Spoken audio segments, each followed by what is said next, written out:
Hello, good morning. हमारे YouTube channel लक्ष्य classes में आपका स्वागत है। आज हम लोग यहाँ पे स्टार्ट करने वाले हैं इंटीग्रेशन। क्लास 12 का मैथमेटिक्स का चैप्टर है समाकलन, जिसको हिंदी में बोलते हैं। पिछले लास्ट वीडियो में एक लेक्चर इसका कंप्लीट हो चुका है। थ्योरी पोर्शन अभी अपन कंप्लीट कर रहे हैं कि इसमें क्या क्या देखने को मिलेगा आके। उसके बाद हम इसकी भी क्वेश्चन सीरीज लेके आएंगे।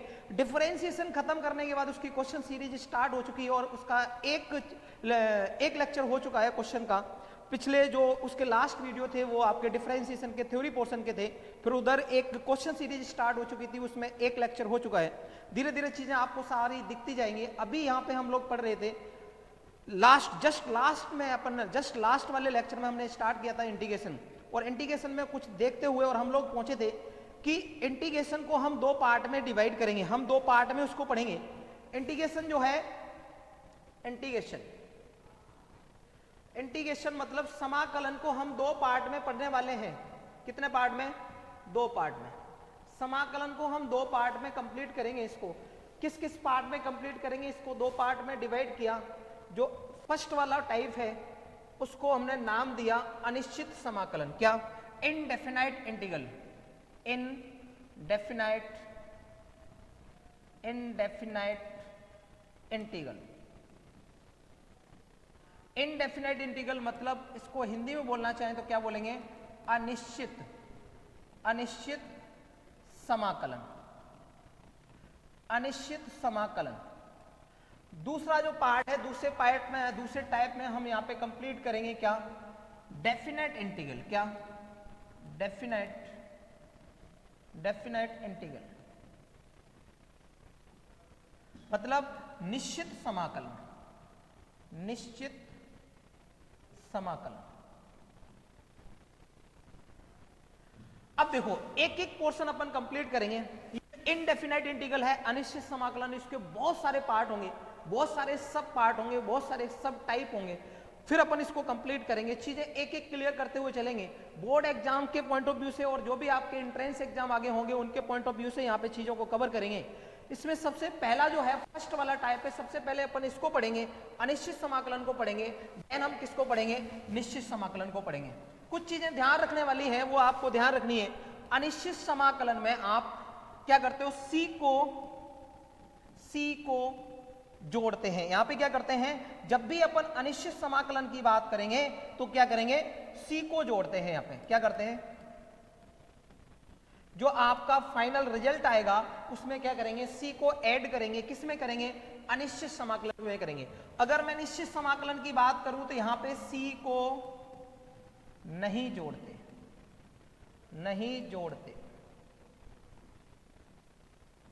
इसका नाम अनिश्चित समाकलन क्यों पड़ा? क्योंकि जब भी इसका रिजल्ट आता है उसमें सी ऐड होता है और सी की पर्टिकुलर अपन को वैल्यू पता नहीं होती है, तो उसका जो आंसर है वो आपका क्या है? जिसके बारे में आपको पता नहीं, वो इनडेफिनाइट है, जिसके बारे में हमें पता नहीं, ऐसा कुछ आंसर रहता है ड्यू टू सी। इसलिए इसको क्या बोलते हैं? अपन अनिश्चित समाकलन बोलते हैं।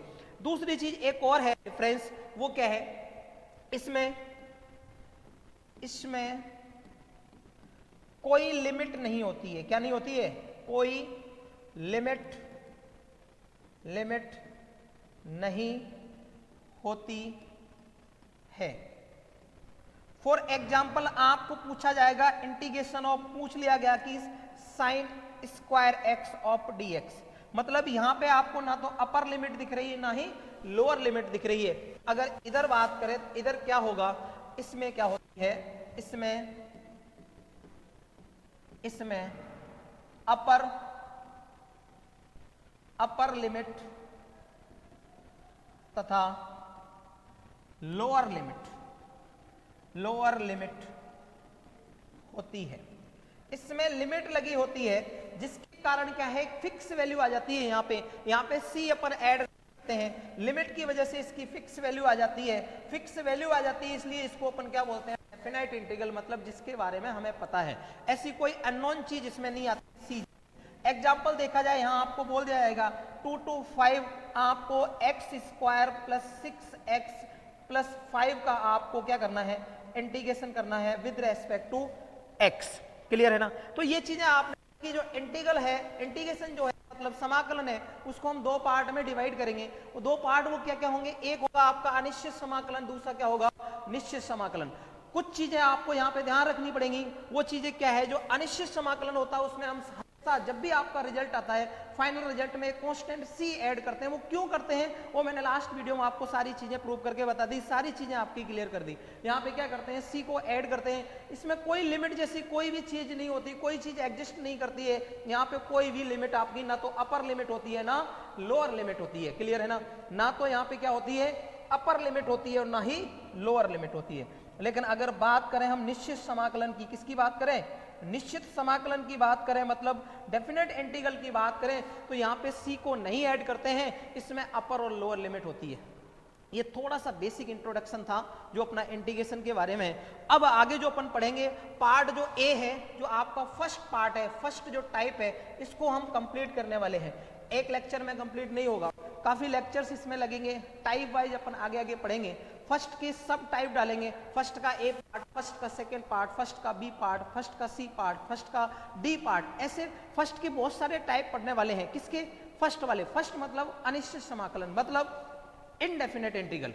क्लियर है ना, तो टाइप वाइज पढ़ेंगे। जब अपना ए वाला ये अनिश्चित वाला पूरा कंप्लीट हो जाएगा, देन हम किसको पढ़ेंगे, डेफिनेट इंटीग्रल को पढ़ेंगे। डेफिनेट इंटीग्रल में कुछ ज्यादा चीजें नहीं रहती है, कुछ प्रॉपर्टीज रहती हैं, और बाकी आपका पूरा खेल किसका रहता है, अनिश्चित समाकलन वाला रहता है, इनडेफिनेट इंटीग्रल वाला रहता है। क्लियर है ना, तो आगे बढ़ते हैं और सबसे पहले देखते हैं क्या, सबसे पहले अपन देखते हैं क्या, टाइप जो आपका ए है, टाइप जो आपका फर्स्ट है, फर्स्ट वाला टाइप क्या था अनिश्चित समाकलन में, उसका मैं पार्ट ए, इसका टाइप का नाम डाल रहा हूं ए।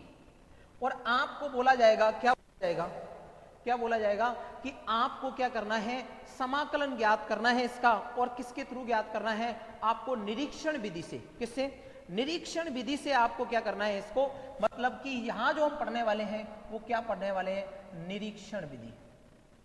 निरीक्षण विधि से समाकलन, निरीक्षण विधि से समाकलन आपको पूछा जाए, ये वाला टाइप सिर्फ और सिर्फ इसमें वो चीज कवर होगी जब आपको एक क्वेश्चन दे दिया जाए, बोला जाए कि इसका आपको समाकलन करना है, इसका इंटीग्रेशन करना है, और नीचे लिखा हो किससे, आपको किससे करना है, निरीक्षण विधि से करना है, तभी इस रूल का अप्लाई करना है, इस तरीके का अप्लाई करना है, अदरवाइज आपको नहीं करना है। क्लियर है ना। एक एग्जांपल लेते हैं, और एग्जांपल क्या है, आपको बोला गया कि sin 2x का, बेटा एक चीज और आपको बता दूं, जो आपका ये समाकलन है, समाकलन को अपन प्रति अवकलज भी बोलते हैं। क्या बोलते हैं, प्रति अवकलज। अगर आपको समाकलन बोला जाए या प्रति अवकलज बोला जाए, बात एक ही है। अगर मैं यहां पे लिख रहा हूं sin 2x का प्रति अवकलज ज्ञात करना है, किससे ज्ञात करना है, निरीक्षण विधि से। निरीक्षण विधि से ज्ञात करो। निरीक्षण विधि से आपको क्या पूछा गया है, sin 2x का क्या पूछा गया है, इंटीग्रेशन पूछा गया है। बेटा जब भी आप निरीक्षण विधि की बात हो, इसका मतलब इसमें डेफिनेशन से, जो आपकी जो परिभाषा थी, परिभाषा का यूज होगा यहाँ पे। परिभाषा मतलब डेफिनेशन जो मैंने आपको बताई थी, किसकी, इंटीग्रेशन की जो डेफिनेशन बताई थी, समाकलन की जो परिभाषा बताई थी, उसका यूज करवा रहा है यहाँ पे। परिभाषा क्या थी कि जो इंटीग्रेशन होता है, it is a reverse process of differentiation. Hindi में बोला जाए तो हमने क्या बोला था, समाकलन जो होता है वो अवकलन का व्युत्क्रम प्रक्रम होता है। इस चीज का यहाँ पे यूज करेंगे, और इस चीज का यूज करते हुए पर sin 2x का क्या करेंगे, प्रति अवकलज मतलब समाकलन करने वाले हैं। और कौन सी विधि से करने वाले हैं, निरीक्षण विधि से। इसका मतलब यहाँ पे परिभाषा मतलब डेफिनेशन का यूज होने वाला है। क्लियर है ना। अब वो अपन कैसे करने वाले हैं, sin 2x का क्या पूछा गया है, इंटीग्रेशन पूछा गया है। क्या पूछा गया है, मतलब आपसे पूछा गया है कि sin 2x of dx equal to question mark. तो आप खोजने निकल पड़ोगे कि ये sin 2x है, ये किसके डिफरेंशिएशन में आता है। अगर आपको ये चीज पता चल गई तो अपना काम हो जाएगा। क्लियर है ना। प्रति अवकलज पूछा है, मतलब इंटीग्रेशन पूछा है आपसे। कौन सी विधि से पूछा है, निरीक्षण विधि से पूछा है। इसका मतलब है डेफिनेशन का यूज करेंगे। डेफिनेशन का मतलब है आपको ढूंढना पड़ता है जो अंदर लिखा हुआ है फंक्शन, वो किसका अवकलन है। तो आपको थोड़ा बहुत आइडिया लग रहा होगा कि जो sin 2x आता है या जो sin 2x जो आएगा वो जब आप cos 2x का डिफरेंशिएशन करोगे उसमें कहीं ना कहीं आपको आता हुआ नजर आएगा। तो मैं चेक करता हूं, यहां पे लिखना चाह रहा हूं कि चूंकि d/dx ऑफ cos 2x का जब हम डिफरेंशिएशन करेंगे तो बेटा क्या आता है माइनस का sin 2x, और जब 2x का करेंगे तो मल्टीप्लाई में 2 आएगा, तो कुल मिला के आपको क्या मिला माइनस का 2 ऑफ sin 2x। क्या मिला माइनस का 2 sin 2x, माइनस का 2 sin 2x। तो एक चीज पता चल गई क्या, d/dx ऑफ cos 2x का जब आप क्या करोगे डिफरेंशिएशन करोगे तब आपको उसमें कहीं sin 2x आता हुआ नजर दिखेगा, लेकिन हमारे को -2 sin 2x नहीं चाहिए, हमें सिर्फ और सिर्फ क्या चाहिए sin 2x चाहिए। क्या चाहिए, हम तो सिर्फ ये जानना चाहते हैं कि sin 2x किसका डिफरेंशिएशन है।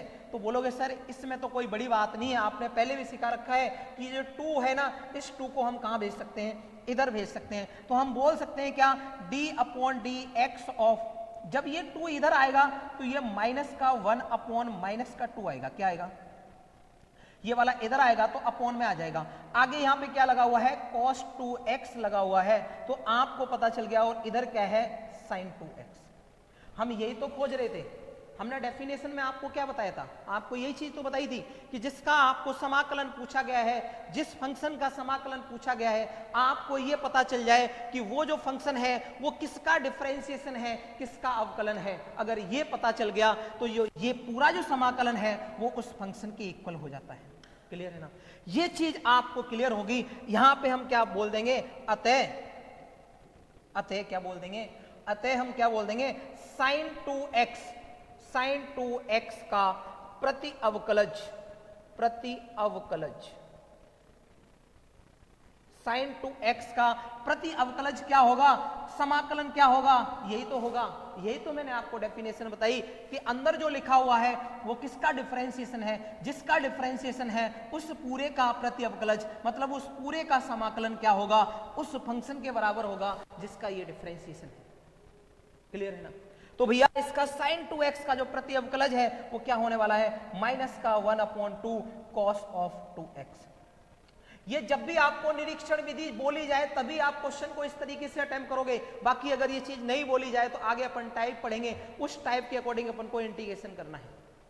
क्लियर है ना।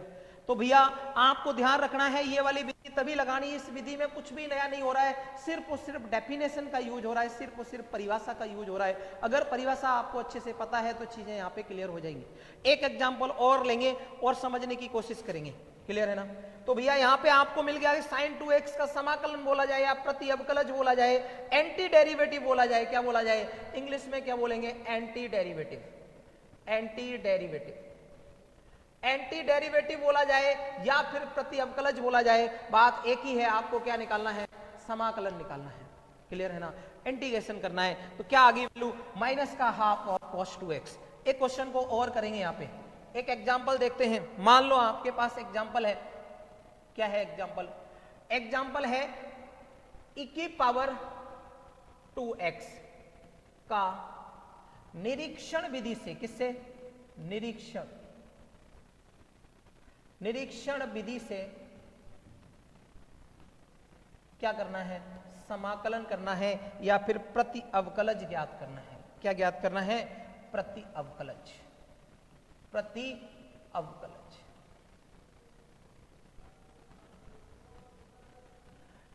ये ज्यादा आपसे पूछा नहीं जाता, सिर्फ उस बोर्ड एग्जाम में आपके सिलेबस में है इसलिए इसको पढ़ रहे हैं, बाकी ये क्वेश्चन कभी बोर्ड एग्जाम में भी नहीं आता, बहुत कम चांस रहते हैं, आएगा तो 1 मार्क्स का आ जाएगा। बाकी जो आपका समाकलन पीछे की जो चीजें हैं वो सारी की सारी आपकी फ्रिक्वेंटली पूछी जाती है, चाहे वो एंट्रेंस एग्जाम हो चाहे आपका बोर्ड एग्जाम हो।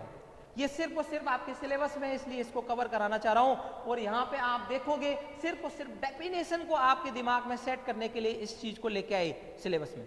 क्लियर है ना। तो यहाँ पे हमने वही वापस बोली, प्रति अवकलज आपको ज्ञात करना है, निरीक्षण विधि से करना है, मतलब हमारे को यहाँ पे डेफिनेशन का यूज करना है। डेफिनेशन कैसे आप यूज करोगे, आपको किसका इंटीग्रेशन पूछा गया है e⁻2x ऑफ dx पूछा गया है। कोई फॉर्मूला अप्लाई नहीं होगा, कुछ भी नहीं होगा, निरीक्षण विधि से कर रहे हैं तो यहाँ पे सिर्फ और सिर्फ डेफिनेशन का यूज होगा। डेफिनेशन कैसे यूज करोगे? आपको जिसका प्रति अवकलज पूछा है, आपको जिसका क्या समाकलन पूछा गया है, वो चीज आप देखनी पड़ेगी कि जो अंदर जो लिखा हुआ है वो किसी न किसी का अवकलन है। वो किसका अवकलन है, अगर ये पता चल गया तो अपना काम हो जाएगा। क्लियर है ना? तो बेटा आपको पता होना चाहिए कि e की पावर 2x है, मैं ऐसा क्या लिखूं और उसके आगे d अपॉन dx लगाऊं ताकि हमें क्या मिल जाए, e की पावर 2x मिल जाए। बोलोगे सर ज्यादा दिमाग तो नहीं है, लेकिन थोड़ा बहुत है, हम आइडिया लगा सकते हैं कि e की पावर 2x का जब आप क्या करोगे, जब आप इसका डिफरेंशिएशन करोगे ना तो आपको मिलेगा e की पावर 2x, और मल्टीप्लाई में जब आप 2x का करोगे तो क्या मिलेगा 2। बोलोगे sir d upon D x of e की पावर 2x जो है, e की पावर 2x जो है वो उसका जो अवकलन है वो ये है, लेकिन हमने आपको बोला हमें रिक्वायरमेंट सिर्फ और सिर्फ किसकी है, e की पावर 2x किसका अवकलन है। तो भैया ये जो 2 है राइट हैंड साइड में, इसको आप लेफ्ट हैंड साइड में ला सकते हो, अपॉन में आ जाएगा। अब हम बोल सकते हैं कि d upon dx of e की पावर 2x अपॉन 2 का जो डिफरेंशिएशन होगा वो क्या होगा, e की पावर 2x। बस इस चीज की रिक्वायरमेंट थी, अगर ये चीज आपने निकाल के रख ली फिर तो एक लाइन लिखनी है, बस अपना काम हो गया। इसका मतलब क्या है, जो e की पावर 2x है जो अंदर लिखा हुआ है, जिसका हमें समाकलन चाहिए, वो किसका अवकलन है, वो अवकलन किसका है, इस फंक्शन का है। नीचे क्या लिख देंगे, अतः, क्या लिखेंगे, अतः देयरफॉर, अतः e की पावर 2x का प्रति अवकलज,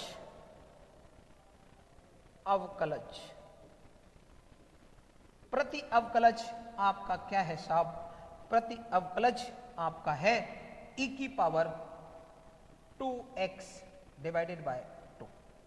क्लियर है ना?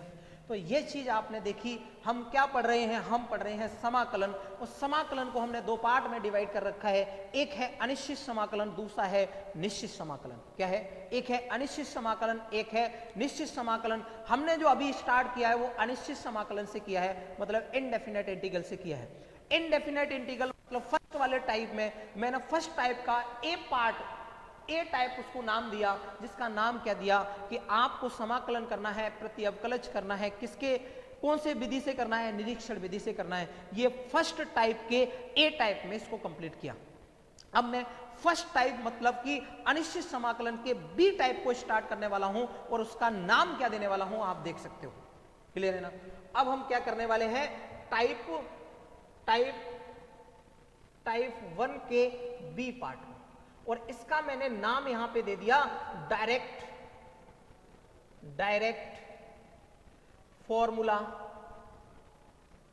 फॉर्मूला एंड प्रॉपर्टीज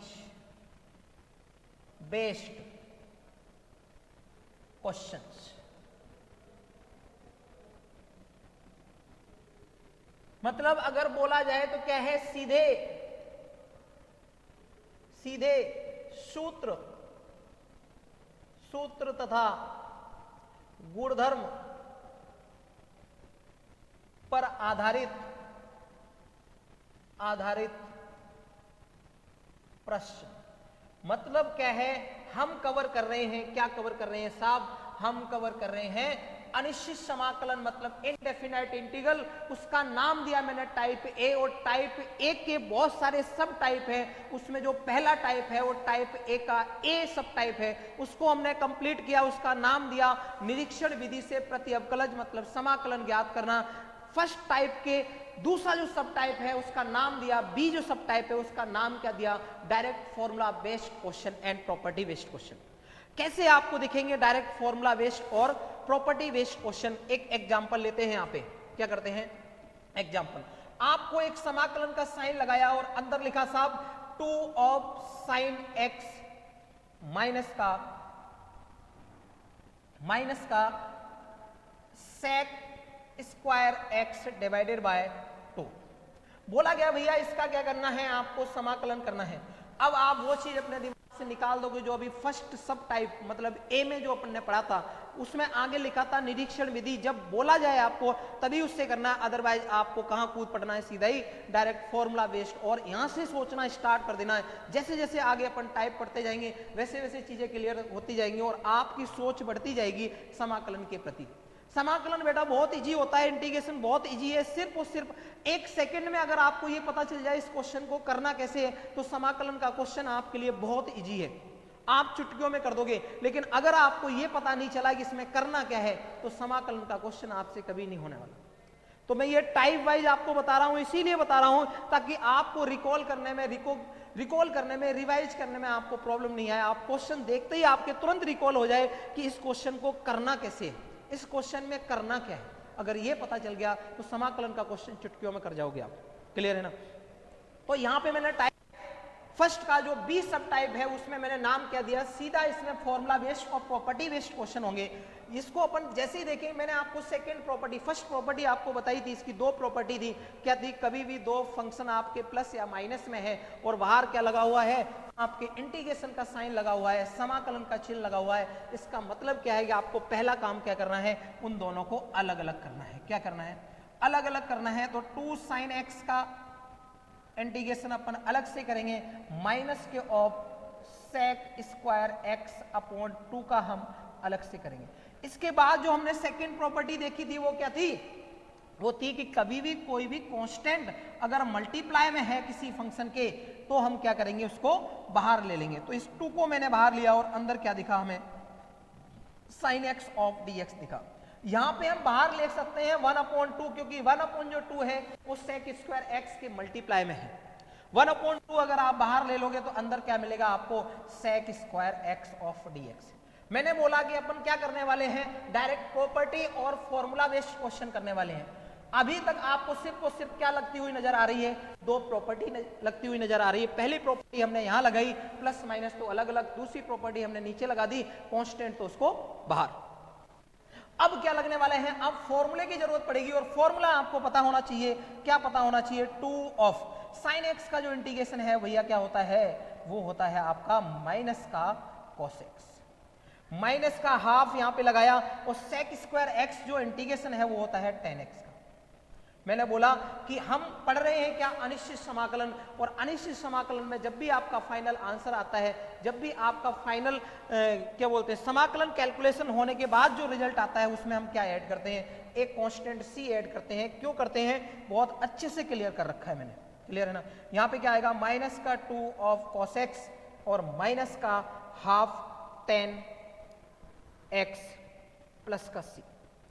ये आपका इंटीग्रेशन होने के बाद फाइनल रिजल्ट आ गया। क्या आ गया, ये फाइनल रिजल्ट आ गया।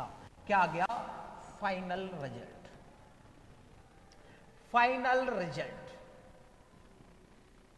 क्लियर है ना? एक क्वेश्चन और देखेंगे अपन, क्या कर रहे हैं अभी कर रहे हैं हम direct formula and property based question.